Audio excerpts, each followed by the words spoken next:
उसको हम दो पार्ट्स के अंदर स्प्लिट कर देते हैं into two parts, so that, ताकि हमारे पास क्या हो जाए, so that the force between, so that the force between, the force between these two masses, these two masses, these two masses are आपके पास maximum. These two masses is maximum, not are maximum, is maximum. Calculate the two parts. Calculate the mass of the two parts. Calculate the mass of two parts. Same question आपको electrostatics में भी आएगा. मैं gravitation को revise क्यों करवा रहा हूं, ताकि आप इलेक्ट्रोस्टैटिक्स को हैंडल कर सको, ताकि आप वो क्वेश्चन तो पहले से समझ सको जो क्वेश्चन +1 के लेवल के. हमारे पास यहाँ पर क्वेश्चन क्या है कि एक mkg के मास के मैंने दो हिस्से कर दिए और ये दोनों हिस्सों के बीच में फोर्स अब मैक्सिमम लग रही है.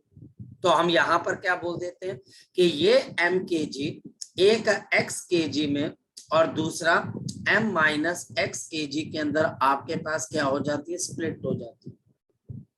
और इन दोनों के बीच का डिस्टेंस हमारे पास कितने के बराबर है, इन दोनों के बीच का डिस्टेंस मेरे पास r के बराबर है. तो हमारे पास यहाँ पर फोर्स किसके बराबर आ जाती है, g, gravitational constant, mass x into m-x divided by आपके पास क्या आ जाएगा, r का स्क्वायर. तो फोर्स किसके बराबर आ जाएगी, g x m-x upon r का स्क्वायर. ये फोर्स आपके पास आ जाती है. इस फोर्स को फर्दर कैलकुलेट कर लेते हैं, g upon r square and we have mx minus of x का स्क्वायर. ये मेरे पास यहाँ पर इसकी फोर्स डेवलप हो जाती है. एक और बात, क्योंकि हमारे पास इन दोनों के बीच की फोर्स मैक्सिमम हो रही है. देखिए हमारे पास एक थ्योरम रहती है which is called the maxima and minima theorem. Maxima and the minima theorem. Maxima and minima theorem क्या बोलती है, अगर मेरे पास y x का फंक्शन और हमारे पास for y to be maximum, y to be maximum, अगर मैं चाहता हूं कि y की वैल्यू मैक्सिमम हो जाए या मिनिमम हो जाए, तो इसको चेक करने का तरीका क्या होता है, we have to find out the differentiation of the y with respect to x. अगर कोई चीज मैक्सिमम हो जाती है तो वो कांस्टेंट है, क्योंकि उसके बाद वो बढ़ नहीं सकती है. अगर कोई चीज मिनिमम है तो वो कांस्टेंट हो जाती है, क्योंकि वो कम नहीं हो सकती. तो वो ये दोनों केसेस में कांस्टेंट हो जाती है. अगर y मैक्सिमम या मिनिमम हो रही है तो उसकी डिफरेंशिएशन किसके बराबर हो जानी चाहिए, c. क्योंकि अगर कोई चीज मैक्सिमम या मिनिमम हो जाती है तो उसकी डिफरेंशिएशन 0. क्यों, क्योंकि y मैक्सिमम होकर भी कांस्टेंट हो जाएगी और मिनिमम होके भी कांस्टेंट, क्योंकि उससे नीचे नहीं जा सकती, उससे ऊपर नहीं जा सकती, तो कांस्टेंट होगी, फिक्स वैल्यू हो जाती है. क्योंकि टीचर मुझे बोल रहा है कि यहाँ पर इन दोनों मासेस के बीच की फोर्स क्या है, मैक्सिमम. तो मैं क्या लिख दूंगा, dF upon dx is equal to 0. मैं अगर इसको डिफरेंशिएट कर दूंगा, g अपॉन r स्क्वायर, ये बाहर आ जाएगा. Differentiation d by D X of, मेरे पास mx आ जाएगा, minus of d by D X of आपके पास x स्क्वायर आ जाएगा. और ये सारा का सारा डिफरेंशिएशन करके इक्वल टू क्या कर देंगे, 0. अगर हम यहाँ पर इसको सॉल्व करते हैं, D by D X of M X क्या आ जाएगा, ये m आ जाएगा, और x स्क्वायर की डिफरेंशिएशन कितनी आ जाएगी, -2x is equal to 0. And therefore मेरे पास 2x is equal to m आ जाएगा, और therefore x is equal to m/2, और मेरे पास m माइनस x भी किसके बराबर आ जाएगा, m/2 के बराबर. ये क्वेश्चन आपको +2 में भी आएगा. ये क्वेश्चन आपके लिए one of the important question है. ये हमारे पास इम्पोर्टेंट क्वेश्चन है. इलेक्ट्रोस्टैटिक्स में मास की जगह आपके पास क्या आ जाएगा, चार्ज, और यहाँ पर दो मासेस की जगह क्या आ जाएगा, दो चार्जेस. बाकी क्वेश्चन एज इट इज रहेगा और आंसर भी एज इट इज रहेगा कि चार्जेस को दो इक्वल हाफ्स के अंदर कन्वर्ट कर दिया, दो इक्वल हाफ्स के अंदर डिवाइड कर दिया जाए। अगर हम यहाँ पर इसको कर पाते हैं तो हमारे पास यहाँ पर ये क्वेश्चन सॉल्व हो जाए। अगर किसी बच्चे को कोई डाउट है तो वो बच्चा यहाँ पर पूछ सकता है कोई डाउट? पार्थ, औशीन, शिवांश, यहाँ पर कोई डाउट है तो आप मुझसे पूछ सकते हो। क्लियर है ये वाली चीज? अगर आप बोल दोगे तो मैं दोबारा से क्लियर करवा दूंगा। बोलो बोलो बच्चे, अगर कोई पॉइंट आपने दोबारा से फिर समझना है तो आप मुझसे कह सकते हो। अगर कोई पॉइंट आपने दोबारा से फिर समझना है तो आप मुझसे कह सकते हो। सेम क्वेश्चन आपको +2 के पहले चैप्टर के अंदर मिलेगा। इलेक्ट्रोस्टैटिक्स के अंदर ये पहला क्वेश्चन आपको नजर आएगा। जो बच्चा इसका आंसर याद कर लेगा फायदा उसको भी होगा, क्योंकि वो याद कर लेगा कि चार्जेस को 2 इक्वल हिस्सों के अंदर कन्वर्ट कर देगा। चलते अब हम नेक्स्ट कॉन्सेप्ट की तरफ। तो मेरे पास ग्रेविटेशन का ऐसा क्या कॉन्सेप्ट है जो कॉन्सेप्ट +2 में यूज होगा और कहीं पर मैं भूल ना जाऊं? तो ये कॉन्सेप्ट है हमारे पास यहाँ पर, the concept of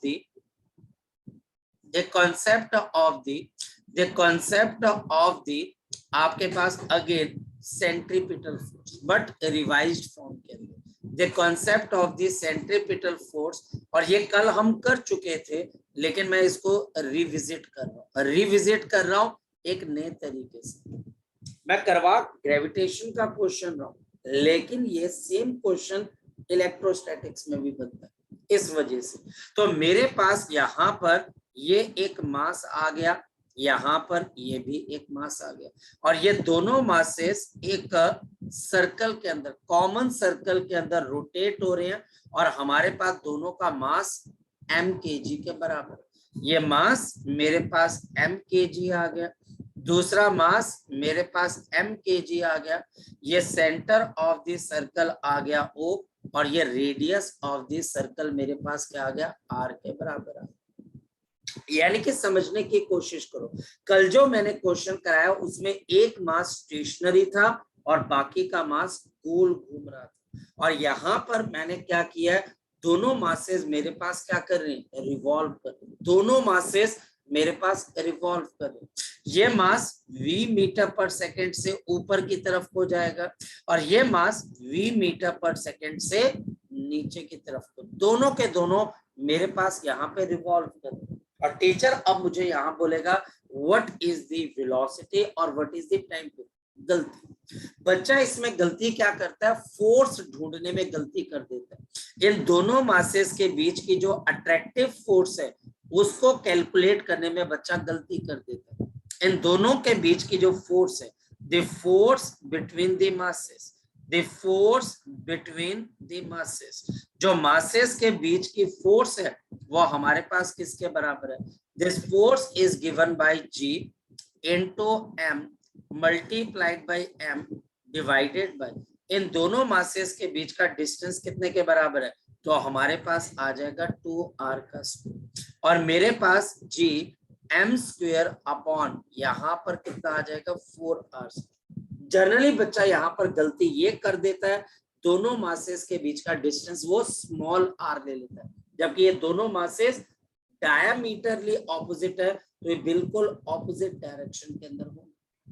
now this force is perpendicular to velocity, this force, ये जो मेरे पास फोर्स है इज परपेंडिकुलर टू वेलोसिटी और जो फोर्स परपेंडिकुलर टू वेलोसिटी है एंड ये हमारे पास कैसे काम करेगी, एंड सर्व एज दी, और ये कैसे काम करेगी, it serve as the centripetal force. ये हमारे पास सेंट्रीपिटल फोर्स की तरह काम करेगी, ये हमारे पास सेंट्रीपिटल फोर्स की तरह काम करना शुरू कर देगी। वो फोर्स जो सिस्टम के अंदर अनबैलेंस्ड है और जो फोर्स सेंटर की तरफ लग रही है, वेलोसिटी से परपेंडिकुलर है, वो सेंट्रीपिटल फोर्स है। और सेंट्रीपिटल फोर्स का फॉर्मूला क्या आ जाएगा, mv² अपॉन r, और ये force net gravitational force Gm² upon 4r² के बराबर है। और अगर मैं इसमें से मास को मास से हटा दूं, एक r से दूसरा r हटा दूं, तो जो वेलोसिटी का स्क्वायर है वो किसके बराबर आ जाएगा, Gm अपॉन आपके पास 4r, और या फिर मेरे पास v की वैल्यू किसके बराबर है, under root of G M upon 4r। तो ये मेरे पास किसकी वेलोसिटी आ जाएगी, आपके पास दोनों मासेस। ये बहुत फेमस क्वेश्चन, ये बहुत फेमस क्वेश्चन है। फेमस किस सेंस के अंदर है, क्योंकि हमारे पास इस क्वेश्चन के अंदर बच्चा गलती आर के ऊपर करता है, ग्रेविटेशन फोर्स के अंदर, जबकि यहाँ पर इनके बीच में डबल 2r का डिस्टेंस है, बच्चा सिंगल आर करके कर देता है। ये क्वेश्चन जैसा एक क्वेश्चन मैंने पिछले कल कराया था, पर दोनों में फर्क है। यहाँ पर एक मास सेंटर पे फिक्स था और वो बच्चे गोल घूम रहा था, यहाँ पर दोनों मासेस गोल घूम रहे, यहाँ पर दोनों मासेस गोल घूम रहे। टीचर इसमें और ऐसा क्या कर देगा कि आपको थोड़ी सी प्रॉब्लम हो, angular momentum, angular momentum. Teacher ऐसा क्या कर देगा कि आपको थोड़ी सी प्रॉब्लम हो जाए, टीचर इसमें एंगुलर मोमेंटम का कॉन्सेप्ट लेके आएगा कि चलो बताओ इस मास का एंगुलर मोमेंटम क्या है, तो आपकी परेशानी बढ़ गई। एंगुलर मोमेंटम का फॉर्मूला क्या हो जाता है, एम वी आर। तो एम वेलोसिटी कितने के बराबर है, under root of G M upon 4r multiplied by R. तो मेरे पास यहाँ पर इस m को आप अंदर लेके जा सकते हो, यहाँ पर ये r आपके पास चेंज हो सकता है। अब देखो रह गई मैथमेटिक्स, मैथमेटिक्स में इस 4 का रूट निकाल दो तो हाफ आ जाएगा। ये m को रूट के अंदर लेके चले जाओ तो under root of G M cube, और नीचे मेरे पास कितना आ जाएगा, r मल्टीप्लाइड बाई r। यहाँ पर r की पावर 1 है, यहाँ पर हाफ है, तो 1 माइनस हाफ कितने के बराबर हो जाता है, तो हाफ हो जाता है। तो हमारे पास फाइनल रिजल्ट कितने के बराबर आ जाएगा, half into under root of G M R cube, और साथ में मेरे पास, तो क्वेश्चन नया क्वेश्चन बन गया। ये बिल्कुल एक नया क्वेश्चन बन गया जो कि टीचर आपको पूछ सकता है। तो मैं आपके दिमाग का एक डायमेंशन ओपन कर रहा हूँ। कभी भी फिजिक्स में ये मत समझ के जाना कि जितना टीचर ने करवा दिया। जी जगजोत बोलो बच्चे, शाबाश, वेरी गुड। सर यहाँ पे एंगुलर मोमेंटम के थर्ड स्टेप में हमने क्या किया है, हमने थर्ड स्टेप के अंदर क्या किया है, मैं यहाँ पर तेरे को एनहांस करके बता देता हूँ। ये देख, ठीक है बच्चे, यहाँ पर देख, ये अब तू स्टेप नंबर बोल। पहला स्टेप क्लियर है तुझे लड़के? Yes sir. दूसरा स्टेप क्लियर है तेरे पास? Yes sir. अब तीसरे स्टेप में ये 4 का रूट बाहर क्या आ जाएगा, 1/2। 1/2। और मास को अगर मैं रूट के अंदर लेके जाना चाहता हूं, अगर मैं मास को यहां पर अंदर की तरफ को लेके चला जाऊं, एक मेरे को बता x under root of x, तो इसको अंडर रूट ठीक ऑफ है सर, x क्यूब हमने लिख सकते हैं, मास को रूट एम कर दिया। क्योंकि उसको अंदर लेके चला गया, मतलब कि एक तरीके से मैं उसको अंदर लेके चला गया। मैं इसको इसके अंदर लेके आ सकता हूँ बिल्कुल, तो एक्स क्यूब बन जाएगा, क्योंकि अंडर रूट में से निकलने के लिए स्क्वायर की जरूरत है, तो अंदर डालने के लिए स्क्वायर करना पड़ेगा, तो ये मेरे पास क्यूब आ जाएगा। रह गया बच्चे ये आर, नीचे रूट वाला और ऊपर 1 वाला। तो एक बात बता, X divided by under root of X कितना होता है लड़के, तो ये कितना रूट होता है, अंडर रूट, सारा का सारा ये चीज। बिल्कुल नया क्वेश्चन है, तेरे को यूनिवर्सल में से भी नहीं मिलेगा, हाँ या ना, तुझे यूनिवर्सल के अंदर यस सर। नहीं मिलेगा। ये देखो हमारे पास क्या होता है कि क्वेश्चन फ्रेम करना आना चाहिए, और क्वेश्चन ने से ने एक ऐसा क्वेश्चन जो टीचर सोच सकता है मुझे वो करना है। एंगुलर मोमेंटम टीचर कुछ भी लेके आ जाएगा, यहाँ पर ओमेगा लेके आ जाएगा, omega v is equal to r omega, तो ओमेगा निकलवा लो आप। तो मेरे को यही चीज किसमें चाहिए, इलेक्ट्रोस्टैटिक्स में चाहिए। वहां पर मास की जगह क्या आ जाएगा, चार्ज आ जाएगा, मास की जगह चार्ज आ जाएगा। फिर समझो, मास की जगह मेरे पास क्या आ जाएगा, चार्ज आ जाएगा। आगे चले बच्चे, क्लियर होगी बात ये वाली, आगे चले। यस अब सर। मेरे पास यहाँ पर ये क्वेश्चन मैंने सॉल्व कर लिया। अब आगे की तरफ को देखते भाई कहानी क्या है, एक और क्वेश्चन हो गया, और क्वेश्चन में क्वेश्चन बन गया। क्या अगर एंगुलर मोमेंटम निकालना है तो निकालोगे कैसे, एक मिनट वेट करना बच्चे, एक मिनट वेट करना।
चलो, I am sorry for that. अच्छा, सो हमारे पास यहाँ पर जो क्वेश्चंस हैं, ये क्वेश्चंस में फिर आपको बोल रहा हूँ कॉन्फिडेंस के साथ चलना है, बहुत अच्छा हो जाएगा।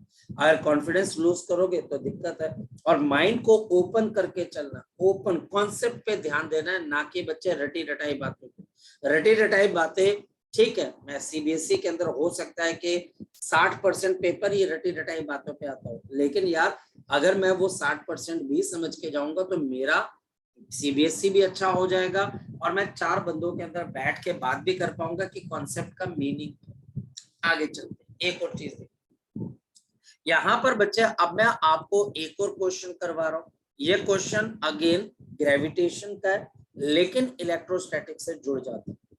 हमारे पास क्या बच्चे, यहाँ पर मेरे पास एक मास आ गया कैपिटल एम के जी, और मेरे पास यहाँ पर दूसरा मास आ गया कैपिटल एम के जी का। ध्यान से समझना, ये क्वेश्चन आपको बहुत इंसाइट देगा, बहुत अच्छी अच्छी चीजें बताएगा।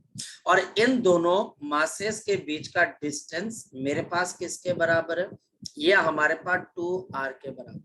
तो ये दोनों मासेस का बीच का डिस्टेंस है 2r। अब ध्यान से समझना क्वेश्चन ये है बच्चे, इन दोनों के मासेस के सेंट्रल पॉइंट से x डिस्टेंस दूर आगे जाकर, x डिस्टेंस दूर हमारे पास आगे जाकर मैं एक छोटा सा मास प्लेस कर देता हूं m0 kg।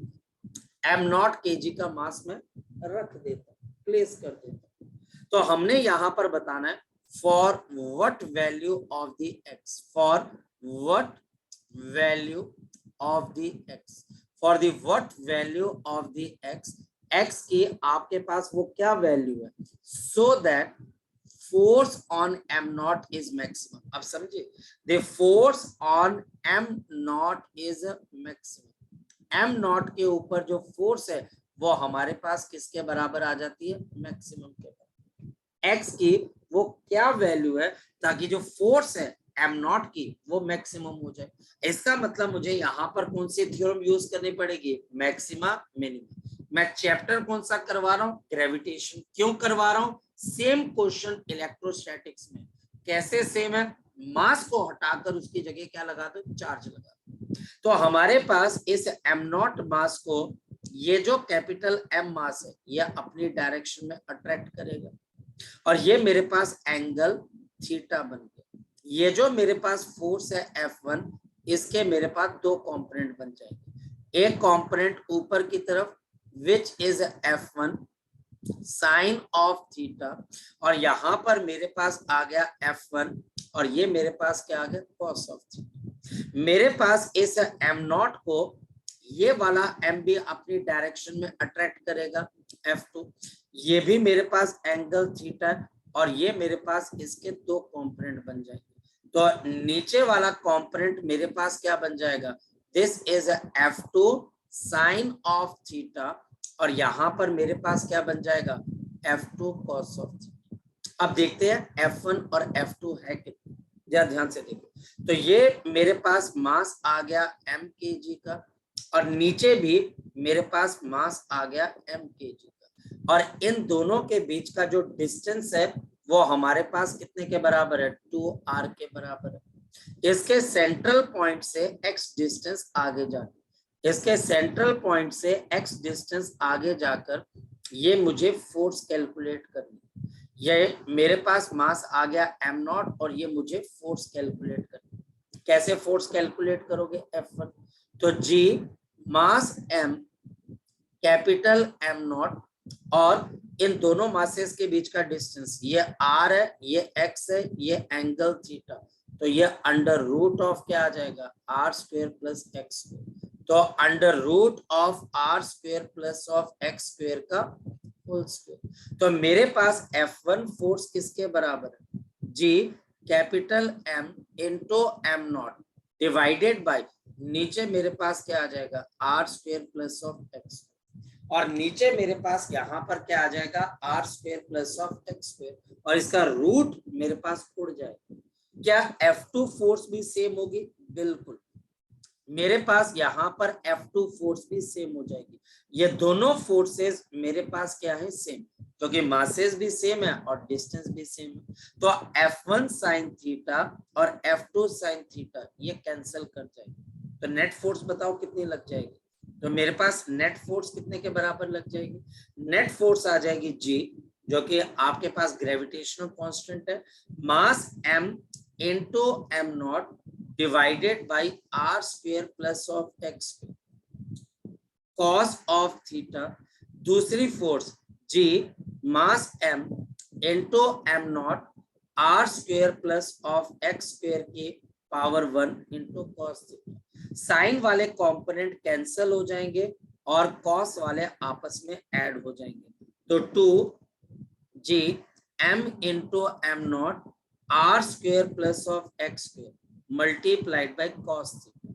जरा इस ट्रायंगल में से cos theta किसके बराबर होता है? बेस, जो कि x के बराबर है, बेस जो कि हमारे पास x के बराबर है, बेस जो कि x के बराबर है, और हाइपोटेन्यूज जो कि under root of r square plus of x square. तो इसको मैं फर्दर यहाँ पर क्या लिख सकता हूँ? This is 2G m into m naught divided by r square plus of x square cos theta। तो cos हमारे पास क्या आ जाएगा? बेस जो कि x है and divided by under root of r square plus of x, under root of r square plus of x square. तो r square plus x square की पावर 1 है और ये हाफ है, तो 3/2 आ जाएगी। तो 2 into G m into m naught x upon, मेरे पास नीचे क्या आ जाएगा? r square plus of x square की पावर कितनी आ गई? 3/2। तो ये मेरे पास क्या आ गई? नेट फोर्स आ गई। अब ये फोर्स को मैक्सिमम होना है, तो x डिस्टेंस मुझे चाहिए कि कौन से x डिस्टेंस के ऊपर ये मैक्सिमम हो जाएगी। तो मुझे यहां पर क्या निकालना है? We have to find x, we have to find x, मुझे यहां पर x निकालना है, for which the force is maximum, for which the force is maximum, force is maximum. ये क्वेश्चन ग्रेविटेशन का है, पर very similar question will be asked in electrostatic also.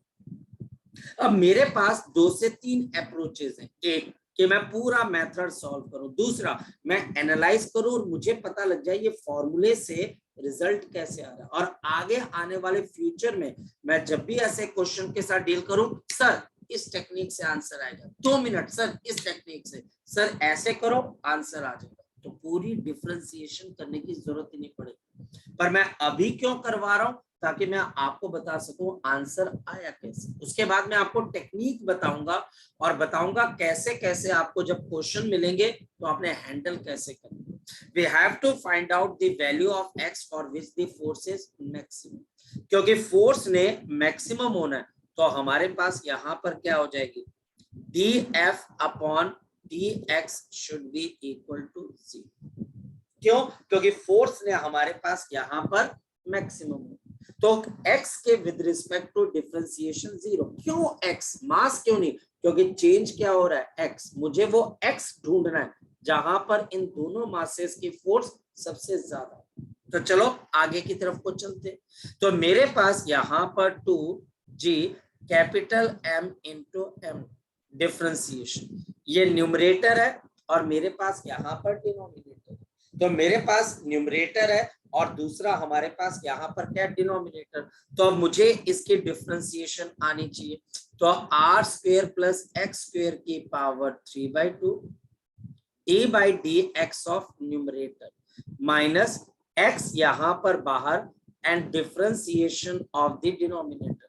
तो r square plus of x square के power 3/2 और divided by r square plus of x square की power 3/2 का whole square. और इन सब के डिफरेंशिएशन का नेट आपके पास रिजल्ट क्या होना चाहिए? 0, क्योंकि मैं चाह रहा हूं कि फोर्स ने मैक्सिमम होना, तो उसके डिफरेंशिएशन 0 के बराबर हो जानी चाहिए।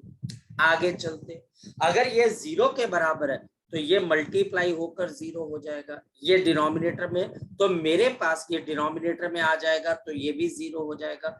अब differentiation R square plus of x square की power 3/2 D by D X, तो ये हमारे पास 1 आ जाएगा माइनस ये मेरे पास x r square plus x square की पावर 3/2, तो 3/2 अब ध्यान से करना है, r square plus of x square की पावर 3/2 -1, फिर इसको 2x, क्योंकि अंदर वाली भी दोबारा डिफरेंशिएशन होती है। किसी बच्चे को डिफरेंशिएशन के अंदर अगर कोई भी किसी किस्म की प्रॉब्लम है, उस बच्चे को मुझे बताना पड़ेगा। देखो सेशन तभी लगेगा जब आप बोलोगे कि हाँ सर हमें दिक्कत है, वो आपको मुझे बताना पड़ेगा कि सर सेशन है, दिक्कत है सर, आप हमें दोबारा, कोई दिक्कत नहीं यार, इसमें क्या दिक्कत है, हम बैठ के थोड़ा सा डिस्कस कर लेंगे। ये चेन डिफरेंशिएशन जिसमें एक ही टर्म के अंदर बहुत सारे क्या आ जाते हैं फंक्शन, तो उनकी बार बार डिफरेंशिएशन करते हैं, क्योंकि इस टर्म के अंदर एक तो पावर फंक्शन है, पावर फंक्शन के अंदर भी पावर फंक्शन, तो इस वजह से यहाँ पर इसकी 2 बार डिफरेंशिएशन की, एक बारी 3/2 के हिसाब से, एक बारी एक्स स्क्वायर के हिसाब से, and this is equal to 0। मेरे पास R square plus of x square की पावर 3/2, अब यहाँ पर मेरे पास 2 से 2 कैंसिल, x इंटू एक्स कितना हो जाता है एक्स स्क्वायर, तो इज इक्वल टू, इसको सबको राइट हैंड साइड में ले जाते हैं, तो मेरे पास 3x square r square plus of x square, और इसकी पावर मेरे पास कितनी आ जाएगी 3/2 -1, तो 3/2 -1, 2 एलसीएम है तो 1 माइनस आपके पास यहाँ पर, तो we can write down 3 minus of 2, तो ये बच्चा हमारे पास कितना आ जाएगा हाफ आपके पास, 3 - 2 हाफ आ जाएगा, सो दिस इज 3 - 2 और ये हमारे पास हाफ आ जाएगा। अब मेरे पास यहाँ पर नेक्स्ट स्टेप क्या रह गया, नेक्स्ट स्टेप बच्चा हमारे पास यहाँ पर क्या रह गया, R square plus of x square की पावर 3/2, नीचे R square plus of x square की power half, and this is equal to 3x square. यहाँ पर R square plus of x square की पावर 3/2 माइनस हाफ, तो 3/2 minus half कितने के बराबर आ जाएगा 1 के बराबर, is equal to 3x square, तो R square is equal to 2x square और X square is equal to R square by 2, तो x is equal to plus minus R by root. ये इतना बड़ा इसका सॉल्यूशन है। क्या ये सर सीबीएसई में पूछा जा सकता है, +2 के इलेक्ट्रोस्टैटिक्स में भैया पूछा जा सकता है। मैं यहाँ पर आपको बगैर लाग लपेट बोलूंगा, बिल्कुल पूछा जा सकता है बच्चे। टीचर कभी भी आप पे दया नहीं करेगा कि ये बच्चे ने +1 में किया या नहीं किया, वो सीधा आपको ये क्वेश्चन देगा, 2 चार्जेस रखे हुए हैं, तीसरे चार्ज को मैं कहाँ प्लेस करूं ताकि उस पर फोर्स मैक्सिमम लग जाए, ताकि उस पर फोर्स मैक्सिमम लग जाए। तो यहाँ पर क्या ये क्वेश्चन स्कूल में आ सकता है, देखो स्कूल के अंदर भी आ सकता है, क्योंकि ये मैंने कई स्कूलों के प्री बोर्ड में आते हुए देखे, तो ये आंसर है। अब मैं इस आंसर को जरा आपसे डिस्कस करवा देता हूं। हमारे पास ओरिजिनली इन दोनों मासेस के बीच का डिस्टेंस कितने के बराबर था 2r के बराबर, और जो x मेरे पास आ रहा है वो आपके पास किसके बराबर आ जाएगा 2r डिवाइडेड बाई 2√2। अभी इसको याद कर लेना, प्लस माइनस इसको याद कर लेना। अगर तुमने इसको याद कर लिया तो आपको कोई दिक्कत नहीं होगी। ऑब्जेक्टिव की बात कर रहा हूं मैं, समझाता हूं कैसे। अब आपको टीचर ने जानबूझ के क्या क्वेश्चन पूछना है, ध्यान से समझना। ये तो मेरे पास पहली चीज आ गई, प्रूफ भी आ गया। टीचर बोलेगा मेरे पास यहाँ पर 2 मासेस, मास m और मास n, और जानबूझ के यहाँ पर r डिस्टेंस देगा। मैंने 2r लिया तो आंसर r/√2 आया। अब वो टीचर r डिस्टेंस लेगा जानबूझ के, और वो बोलेगा कौन सा ऐसा डिस्टेंस है x जहां पर मैं m0 को रखूंगा तो फोर्स मैक्सिमम आ जाएगा। तो ये x किसके बराबर आ जाएगा r डिवाइडेड बाई 2√2 और प्लस माइनस। सीधा ये मैं जगजोत किसके लिए बोल रहा हूँ, यूनिवर्सल में जगजोत तुझे ये क्वेश्चन मिल जाएगा, बड़े आराम से मिलेगा। देखना कहीं ना कहीं पढ़ा होगा ये क्वेश्चन, इधर उधर कहीं पढ़ा होगा क्वेश्चन, और डेफिनेटली मिल जाएगा। और फिर हमारे पास अब देखते चलो, मैं आपको बताता जाता हूं और आप आंसर सोचते चलो। ये मास m और m है, टीचर जानबूझ के कौन सा डिस्टेंस ले लेगा 3r और बोलेगा कौन सा ऐसा डिस्टेंस है x जहां पर m नॉट को रखेंगे तो फोर्स मैक्सिमम हो जाए। तो बताओ ये x किसके बराबर दोगे, प्लस माइनस ये बच्चे हमारे पास क्या आएगा, plus minus 3r divided by 2√2। तो ये x हमारे पास किसके बराबर आ जाएगा, प्लस माइनस 3r। सर ये शॉर्टकट है। हाँ बेटा, ये बच्चे हमारे पास इसलिए पार्ट के कई ऐसे बच्चे हैं जो बच्चे डिफरेंशिएशन टाइम लग जाएगा ना लड़के इसके अंदर से, क्योंकि जब हम ऑब्जेक्टिव करने बैठे टाइम लग गया तो वहां पर पार्थ क्या होता है, कॉन्फिडेंस डाउन हो जाता है ना, डाउन, यार आंसर नहीं आ रहा, यार क्या करे पता नहीं, यार पता नहीं निकलेगा कि निकलेगा। तो फिर मैंने एक तरीका ढूंढ लिया, जो डिस्टेंस होता है ना दोनों मासेस का, उसको डिवाइड कर दो किससे बच्चे, 2√2 से, तो आंसर आने शुरू हो जाता। लेकिन याद रखना, ये सिर्फ ऑब्जेक्टिव के लिए, जहां पर आपको 4 ऑप्शन में से एक ऑप्शन क्या करनी है, टिक करनी है। अगर टीचर स्कूल में ये 3 मार्क्स का देता है तो आपको ये पूरी की पूरी डेरिवेशन डिफरेंशिएशन से यहां तक आनी चाहिए। नहीं आती है मुझसे बार बार पूछ लो, कोई मना ही नहीं, लेकिन दोनों तरीके पता होने चाहिए। ठीक है पार्थ, ठीक है पार्थ? Yes sir. अब क्वेश्चन को यहां पर खत्म करेंगे तो बड़ी दिक्कत है। अब मैं आपको बताता हूं इस क्वेश्चन के अंदर बड़ी मजेदार चीज है, इस क्वेश्चन का ग्राफ भी हमारे पास, इस क्वेश्चन का बेटा जी ग्राफ भी है। ये ग्राफ बहुत इंपॉर्टेंट है और हमारे पास इस ग्राफ को अब अंडरस्टैंड करते, ध्यान से समझना। मेरे पास जो फोर्स आई that was 2Gm m not into x divided by r square plus of x square की पावर 3/2। ये मेरे पास यहां पर पहली चीज है। For x is equal to 0, बताओ x इज इक्वल टू 0 पे फोर्स भी क्या हो जाएगी, 0।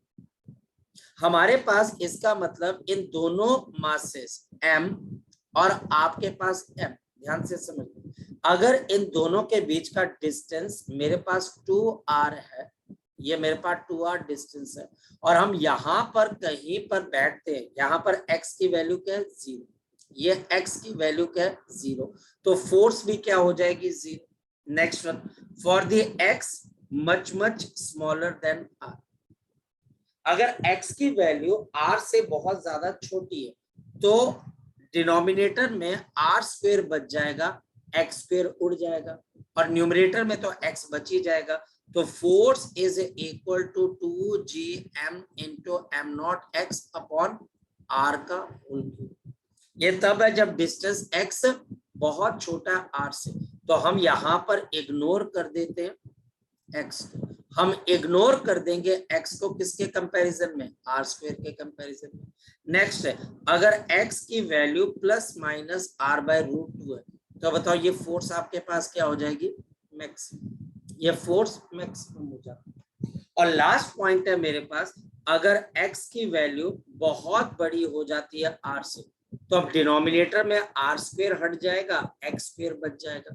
तो मेरे पास फोर्स किसके बराबर है, 2G capital M into m not x, और नीचे मेरे पास यहाँ पर x क्यूब बच जाएगा, क्योंकि r स्क्वायर इग्नोर हो जाएगा, 2Gm इंटू m नॉट, और नीचे मेरे पास क्या आ जाएगा, x क्यूब।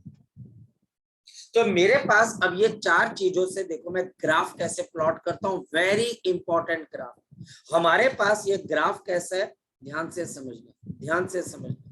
यहां पर मेरे पास फोर्स है और ये मेरे पास डिस्टेंस आ गया x, फोर्स और डिस्टेंस मेरे पास आ गया x। आगे चलो, ऊपर चलते, ध्यान देखो, मेरे पास अगर इन दोनों मासेस को मैं यहां पर कंसीडर कर रहा था, जब डिस्टेंस x पॉजिटिव है तो नेट फोर्स कहां की तरफ को लग रही है, back direction, net force back direction. अगर मेरे पास x पॉजिटिव है तो फोर्स कहां पे लग रही है, माइनस ऑफ x डायरेक्शन।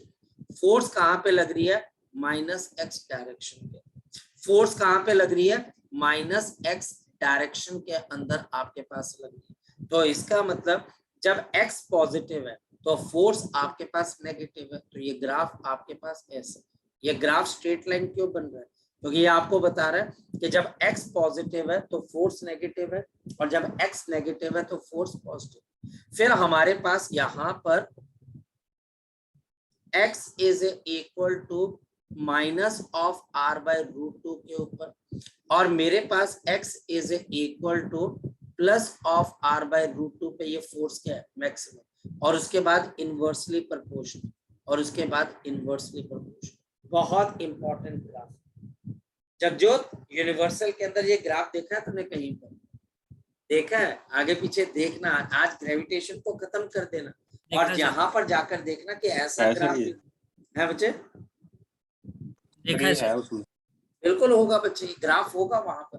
तो हमारे पास ये ग्राफ बहुत टेक्निकल है।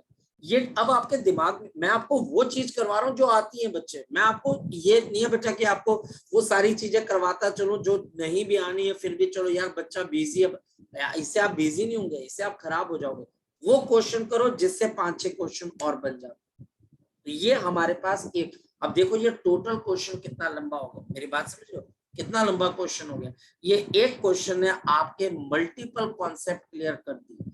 एक कि आपकी मैक्सिमम फोर्स कहां पर होती है, दूसरा शॉर्ट डिस्टेंस के ऊपर फोर्स कैसे काम करती है, लॉन्ग डिस्टेंस के ऊपर ये फोर्स कैसा काम करती है, और मैक्सिमम कहां पर होती है, उसका ग्राफ कैसे प्लॉट करना। इसमें भी एक ट्विस्ट है, और ये ट्विस्ट है, अगर मैं फोर्स का मैग्नीट्यूड ले लूं तो ये ग्राफ कभी भी नेगेटिव डायरेक्शन में नहीं जाएगा। ये ट्विस्ट है, लेकिन मैंने कभी देखा नहीं है, सोचा हुआ मैंने कि अगर ऐसा होगा तो टीचर आपको बहुत बुरी तरीके से फंसा देगा। मैं कहना क्या चाह रहा हूं कि अगर टीचर यहाँ पर आपको ये बोल दे कि मुझे फोर्स का मैग्नीट्यूड वर्सेस एक्स के बीच का ग्राफ बनाना, तो अब फोर्स कभी नेगेटिव हो नहीं सकती, चाहे एक्स पॉजिटिव है चाहे नेगेटिव, क्योंकि इसका मैग्नीट्यूड लेना है। तो इसका ग्राफ आपके पास कैसा बन जाएगा, एक ऐसे बन जाएगा और दूसरा ग्राफ आपके पास ऐसे बन जाएगा। तो ये पॉसिबल है, कभी कोई केस बनेगा, कभी कोई टीचर इसके बारे में सोचेगा तो फिर वो आपको ये क्वेश्चन डाल सकता है, आप मना नहीं कर सकते, क्योंकि वो फोर्स का मैग्नीट्यूड ले रहा है और मैंने जो पहला ग्राफ बनाया उसमें मैग्नीट्यूड के साथ साथ डायरेक्शन। अब आप अपने डाउट्स ले लीजिए, जो आपने मुझसे पूछना है वो आप डाउट ले लीजिए। शाबाश सर। बोल बेटा। सर हमने जब ये डिफरेंशिएशन करके हमने जो ये निकाला है कि सर ये हमें जो भी रिजल्ट निकालना है उसका सर जनरल फॉर्मूला हम क्या लेंगे? जनरल फॉर्मूला कोशिश बच्चे मैं करता हूँ, फिर से दोबारा देख, मैं तेरे से कोशिश करता हूँ बच्चे, जनरल फॉर्मूला कुछ भी दे तुम, मैं 2 मासेस ले लेता हूँ। ये मास है मेरे पास m kg और ये मेरे पास है मास m kg। इनके बीच का कोई भी एक डिस्टेंस दे दे मुझे, कोई भी डिस्टेंस दे दे, कोई भी। 4r। टीचर बोलता है कि इन दोनों के बीच का डिस्टेंस 4r है और इसके दोनों के सेंट्रल पॉइंट से हम परपेंडिकुलर डायरेक्शन x पे चले जाते हैं। तो हमारे पास एक ऐसा पॉइंट आता है जिसके ऊपर अगर आप तीसरे किसी मास को रखते हो तो इसके ऊपर इस x डिस्टेंस पे मैक्सिमम फोर्स लगती है। तो ये x की वैल्यू क्या है, तो आपके पास x की वैल्यू क्या आएगी, plus minus 4r divided by 2√2। तो बता क्या आंसर आ जाएगा, प्लस माइनस 2r अपॉन 2। कुछ बात पता लगी, कुछ पल्ले लगी बात, आया ना?